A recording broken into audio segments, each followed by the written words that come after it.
bilang Santa Ana.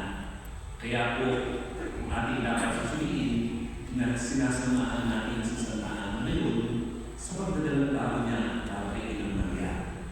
Ito po yung totoo niya. Pero mali pa rin ang unawang karamihan ng tao bilang pagpipino na sinasabi na kaya mapala na si Maria kasi pinagtala siya at pinili siya. Kaya yung ng linis. Walang bahing lumis dahil nakikinig siya ng Diyos.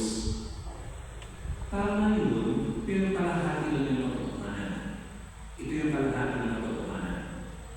Meron daw dalawang papel na kapusilat-pusilat ang kalahatian na nag-uusap at kanilang tinuburi ang isa't isa.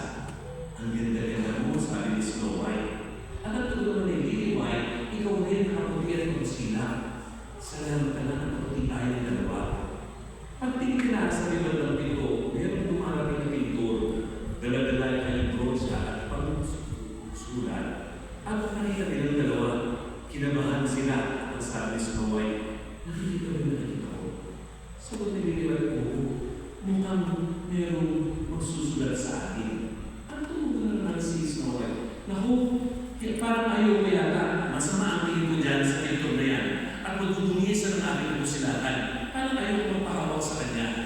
At sinabi naman ni Lily White, bakit naman hindi? Baka sakaling mamaganda ba niya tayo? At sinabi ni Snow White, hindi ako naniniwala. E paano mo hindi magaling ang kamay niya? Aba, sayang naman ang kagandahan ko, kaputian ko, kung ganito mangyayari sa akin. Biro mo, tutuwihan niya. At sinabi ni Lily White, kung magaling naman, baka sakaling mas lalo ako magmanda. Sabi ni Snow White, ano maganda? Puro na ako at tama na ako. Mas gugustuhin ko pa kaysa madumihan niya na masulog na lang ako at maging puting ako kaysa maging madumi at punong-puno ng kung ano ilalagay sa akin. Sabi ni Lily White, baka naman masyado na tayo nag-iisip. Paano? Maging maganda ka dahil sa pintor na gagawin niya. Hindi ka man natutuwa at ikaw ay pagmamasalapin ng tao, mamamangha sila at sasabihin na maganda mo. Sabi ni Snow White, paano kung hindi siya magaling? Di sisirain niya lang ang kaputian ko. Di magiging pangit ako o magiging marumi. Itatapon na lang sa basurahan kasama ng walang kwenta. Ayoko nga. Sabi ni Lily White, sayang naman ang pagkakataon. Ayaw siya paghingan. Ako, handa ako. At kaya nga ginawa ng pintor, pinili si Lily White at siya itinaan. Matapos mo, nakita ng gano'n si Lily White, isinabit sa pader at nagamit ang sabing nakakaganda ng pinunta sa kanya. Ano yung sinasabi ko sa kwento? Ito yung kwento ni Maria. Hindi siya si Snow White na siya ay puro malinis, ngunit walang laman. Si Maria ay malinis, ngunit pumayag siya mapintahan ang kamay ng Panginoong Diyos para gawin ang obra maestra niya at ipanganak si Yesu Cristo. Kinakailangan sumang-ayon si Maria na marumihan siya ng Diyos para lalo siyang tumingkad sa kagandahan. Pumayag siya na magsisidnan ng ating tagapagligtas. At sa pagpayag niya, hindi niya alam kung magiging maganda ang resulta. Wala pa siya sa edad na pagiging tama para siya ay pakasalan. Pero kahit siya'y nagugulubihanan, tinanggap niya ito. Naging hindi madali ang buhay niya. Hinahamon siya, pero wala naman siyang kasalanan. Nagtatrapo sila kay San Jose, pero siya'y sumusunod. Hindi naging masaya rin ang buhay niya. Pasalamat na lang at meron siyang tiwala sa Panginoong Diyos at kay San Jose. Siya, si Lily White, handa na ibigay ang kanyang kapusilatan para pintahan kami ng Diyos. Ano na pagdinig na namin ito, hindi naging madali ako hindi Maria. Hanggang sa kamuliway panahon, itinako pa ang kanyang kaisa-isang tinamang anak. Kaya naman, hindi siya pinutugon ng buo sa Diyos.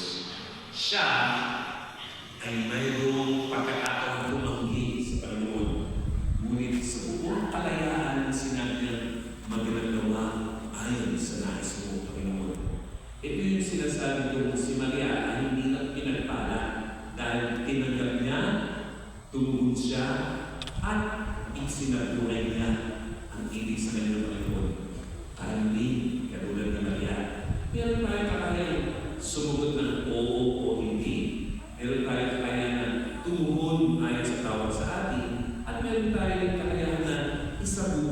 ang sinasabi ng Panginoon para sa atin.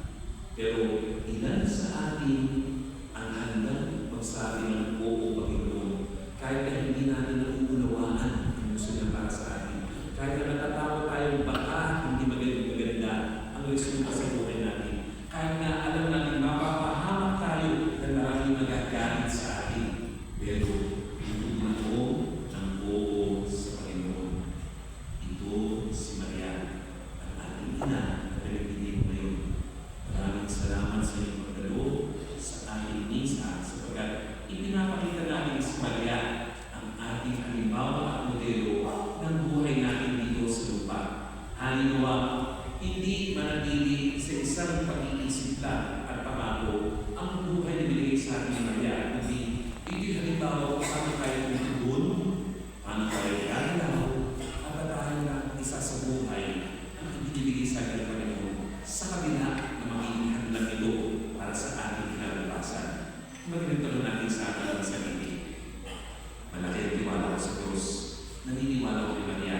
At alam ko ipagtatanggol din ako din sa Jose, ang ating Panginoon. Kung sakasakaling